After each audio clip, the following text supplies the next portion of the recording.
Salut tout le monde et bienvenue pour une autre capsule du dragon. Aujourd'hui, on apprend comment retirer les ergots d'un coq de manière propre et délicate pour éviter autant que possible de blesser l'animal, pourquoi on les retire et puis voilà. Alors, je vous invite à écouter la vidéo jusqu'à la fin pour ne pas manquer le reste des notions. Aussi, de vous abonner à la chaîne. C'est important de vous abonner parce qu'il y a des nouveaux vidéos qui s'en viennent dans les prochains jours, dont celui de comment couper le bec des coqs, des poules, pourquoi le couper, la différence entre un coq une poule en fait qui va dehors versus la poule qui reste à l'intérieur et l'impact sur le bec. Alors, écoutez jusqu'à la fin et puis inscrivez-vous, en fait abonnez-vous pour éviter de manquer les autres vidéos. Alors, c'est parti. Merci d'être là. Alors, salut tout le monde. On est dans le poulailler présentement pour effectuer notre opération de détachement d'ergot. Vous allez avoir besoin d'une paire de pinces qui ressemble à ceci. Vous voyez, il y a deux grandeurs, plus grand et plus petit en fait. C'est important d'avoir ce type de pince avec, vous voyez, les petites griffes ici et là, qui vont vous permettre d'avoir une bonne grippe sur l'ergot pour ne pas l'échapper, blesser inutilement l'animal. On ne serre pas trop fort, je vais vous montrer dans un instant. Mais aussi de la gelée de pétrole, communément appelée healing jelly en anglais, qui va venir. C'est parce que, comme il est avec. S'il était tout seul, ça saigne presque pas, là, mais s'il était tout seul, probablement que je le laisserais comme ça au naturel. Mais le fait qu'il est avec une autre poule, elle va avoir tendance à aller piquer là où est le rouge du sang. On veut éviter ça pour ne pas ralentir la guérison qui va se faire en quelques jours. Donc en mettant ça, on évite évidemment que ça saigne, un genre de scellé si on veut.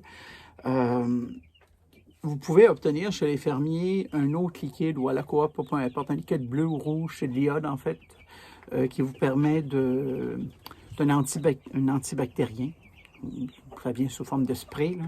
Donc vous pouvez simplement sprayer un peu l'ergot de ça et c'est aussi valable à ce moment-là. Alors, on regarde ça dans un instant. Alors, nous y voilà. Nous avons pris notre monsieur. C'est un monsieur qui est à la retraite, en fait. Donc, il est assez âgé. Les ergots viennent, je ne sais pas si on pourra bien voir, mais ils viennent très longs, comme vous voyez. Alors, on va y aller délicatement. Je vais le tourner un peu comme ça pour retirer l'ergot qui est juste ici, en fait. Et je vais essayer que vous voyez bien l'opération. Donc, je vais poser les griffes de la pince que je vous ai montré tout à l'heure, relativement près de la partie où il y a de la peau ici. Vous voyez, ici, l'ergot commence là. On le pose assez près. On se place un petit peu par en haut parce qu'il va falloir donner un petit coup par en bas. Puis là, ce qu'on va faire, on va juste bouger tranquillement, de haut, en bas, comme ça. Et on va sentir un petit détachement.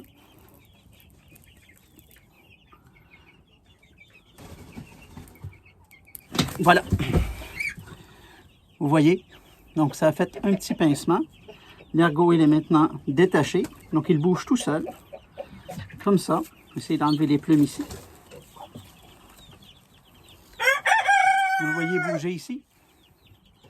Alors, on va juste le retirer tout doucement. Et là, évidemment, on a l'intérieur de l'ergot.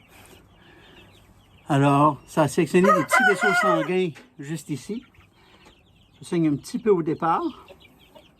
Alors, ce qu'on va faire maintenant, je vais déposer l'ergot et je vais appliquer de la gelée de pétrole ici. comme ça. Ça gomme un petit peu, hein, donc il faut faire... L'idée, c'est vraiment de venir nettoyer et de l'appliquer aussi adéquatement que possible autour de l'ergot pour bien le... Alors voilà. Alors c'est un retrait d'ergot. Il reste une petite pointe à l'intérieur qui, elle, est l'ergot en fait, parce que ceci, ce n'est que l'enveloppe de l'ergot qui grandit et qui grandit. Alors, on revient dans un moment. Alors, comme vous voyez, c'est notre monsieur qui vient de se faire retirer les ergots. Alors, c'est un peu rouge, mais vous savez, ça ne saigne pas, ça ne dégoûte pas. L'idée, c'est que d'ici 2 ou 3 jours, ce sera complètement sèche et brun. Et puis, vous voyez qu'il est en forme. Même si on ne le voit pas comme il faut, parce qu'il est un petit peu gêné. Il est en pleine forme. Alors, voilà. Alors, vous avez vu quand j'ai retiré l'ergot, le coq a réagi un peu. C'est normal, on se fait une coupure, on réagit, on se fait, on va à l'hôpital, on a un vaccin ou on a une piqûre, une intraveineuse, on réagit. C'est normal parce qu'il y a quand même coupure de petits vaisseaux sanguins, donc il est surpris. Mais comme vous avez vu, il est en pleine forme, tout va bien et puis sa vie va continuer tout simplement. L'avantage de les retirer, c'est que quand ils deviennent trop vieux, les ergots deviennent trop longs, ils ont de la difficulté à monter les poules, ou ils s'enfargent carrément dans leurs ergots. C'est difficile de marcher, ça les agace un peu parce que faut comprendre que si ces animaux-là seraient dans la nature, ils ne se rendraient pas à cet âge-là. Donc, ils n'auraient pas des ergots aussi longs. Hein? Alors, c'est le fait qu'on garde des animaux en captivité, il faut tailler il faut retirer les ergots, tailler les griffes, tailler les becs. C'est la même chose. Une chèvre de montagne, une vache, il y a des bisons par exemple. On taille pas les sabots de ces animaux-là. Vous voyez, parce qu'ils sont dans la nature. Mais si on prend un troupeau de vaches laitières par exemple, on doit tailler les sabots parce qu'ils sont au champ qu'une certaine partie de l'année, puis ça ne suffit pas nécessairement à user les sabots. Alors, on doit, à ce moment-là, les tailler, on doit intervenir pour éviter d'autres problèmes. Alors, puis les ergots comme ça, on va retirer ça une fois par année, tout simplement. Mais je tenais à faire une vidéo là-dessus, je trouvais ça tellement important pour les gens qui veulent un petit peu comprendre comment ça se fait et tout. Donc, ça me fait plaisir d'avoir pu faire cette vidéo.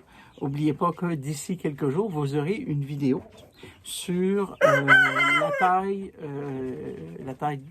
des becs des poules, la taille des griffes également, des ongles, dans le cas d'une poule, des ongles de doigts de poule. Alors, abonnez-vous, restez à l'écoute, écoutez toujours les vidéos jusqu'à la fin, parce que ce sont des surprises dans les vidéos. Donc, les vidéos jusqu'à la fin. Abonnez-vous et puis on se revoit pour la prochaine vidéo. Salut à vous!